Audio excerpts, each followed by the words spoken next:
Vous connaissez votre marché. Vos objectifs sont clairement définis. Vous avez même la stratégie pour les atteindre. Maintenant, nous allons voir comment traduire cette stratégie en plan d'action marketing. Traduire une stratégie en plan d'action, c'est comme traduire une ligne directrice générale en tâches spécifiques. Cet exercice est essentiel parce qu'il vous permet non seulement de vous projeter dans les détails des opérations que vous pourriez mettre en place, mais aussi d'évaluer l'ampleur des efforts et des ressources que vous deviez investir pour mener à bien votre plan. Dans cette vidéo, nous allons voir comment créer la structure de votre plan d'action, comment lister vos actions dans un rétro-planning, comment mettre en place des objectifs opérationnels, comment évaluer l'efficacité de vos actions à l'aide des indicateurs clés de performance, et enfin, comment allouer des ressources pour chaque action. A tout de suite après le générique.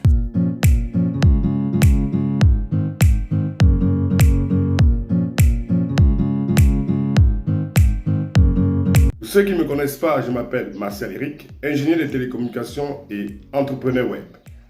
Si tu es nouveau sur la chaîne, je t'invite à t'abonner et à cliquer sur la cloche de notification pour recevoir de nombreuses vidéos comme celle-ci. C'est quoi le plan d'action marketing?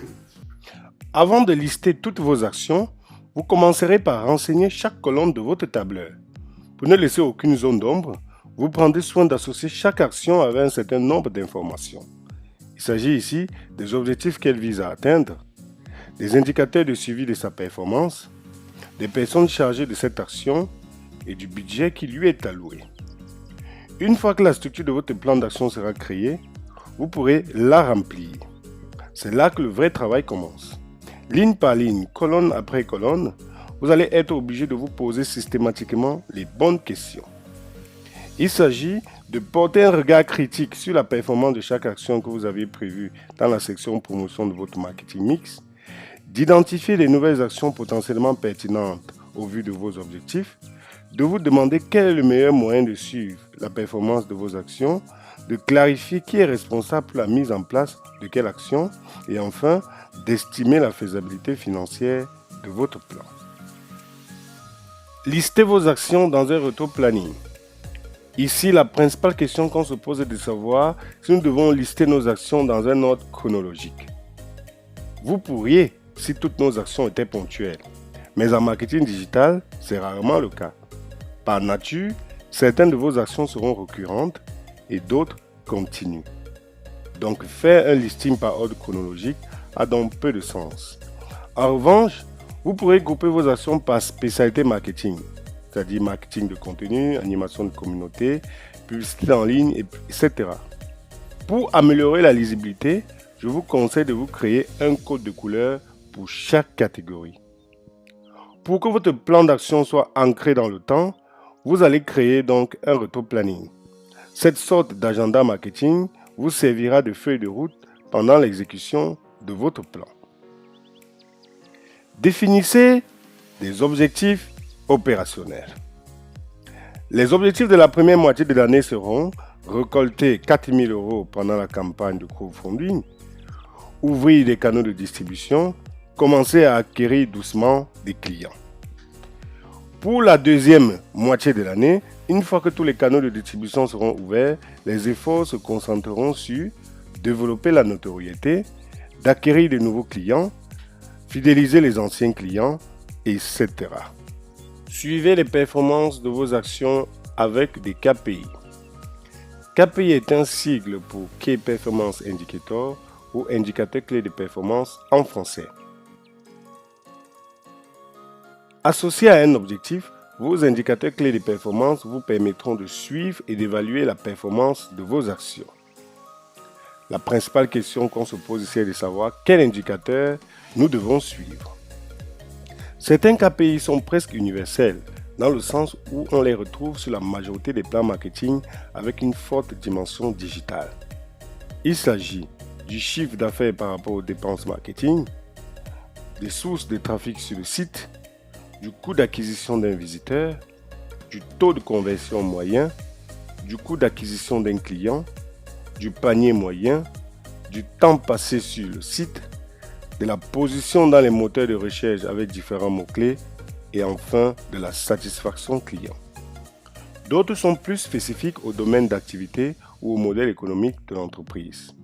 Ainsi, une organisation à but non lucratif ne se souciera peut-être pas d'un coût d'acquisition client, mais regardera de très près son coût d'acquisition donateur. De la même manière, si son activité l'amène à créer des pétitions, elle s'intéressera au nombre de signataires et pas à un nombre de clients. Pendant votre campagne au quotidien, vous contrôlerez la performance de vos actions en consultant un tableau de bord. C'est sur ce tableau de bord ou à partir de celui-ci que vous trouverez tous vos KPI. Il vous donnera une image en temps réel de vos campagnes, facilitant ainsi la prise de décision et le reporting. Certains marketeurs vont jusqu'à se spécialiser dans l'analyse des performances en ligne. On les appelle les web analystes. Et la question qu'on se pose est de savoir, est-ce que je dois créer et alimenter mon propre tableau de bord à la main? De nombreuses applications automatiseront pour vous la collecte des données et le calcul des KPI les plus communs. Je pense notamment à Google Analytics, qui est la solution web analytique la plus répandue. Bien souvent, les outils que vous utiliserez en marketing digital auront leur propre tableau de bord. Je prends l'exemple de Facebook, Twitter, Mailchimp, par exemple, ont leur propre tableau de bord. Si vous n'avez pas d'endroit pour tout centraliser, vous serez donc amené à faire la ronde de vos différents tableaux de bord.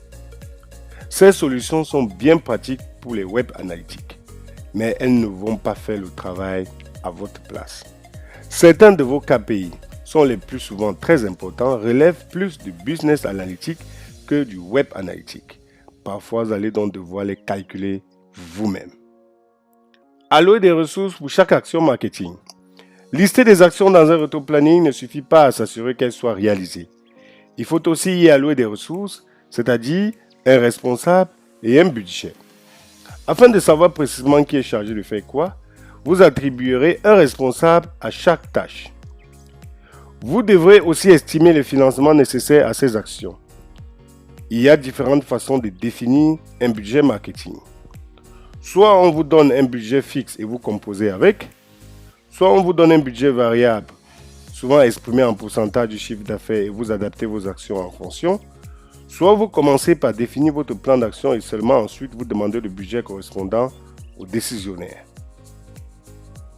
En résumé, pour traduire votre stratégie marketing en plan d'action marketing, vous deviez créer un document pour regrouper et suivre toutes vos actions marketing.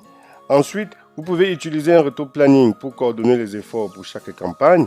Ensuite, vous allez avoir besoin de définir des objectifs opérationnels afin de savoir quels sont les résultats attendus. Ensuite, vous pourrez mettre en place un système de mesure des performances autour d'indicateurs clés de performance. Et enfin, vous devez attribuer les ressources nécessaires au succès de chaque action grâce à un responsable et à un budget précis. Si tu as aimé la vidéo, je t'invite à liker, à partager. À la prochaine pour une autre vidéo.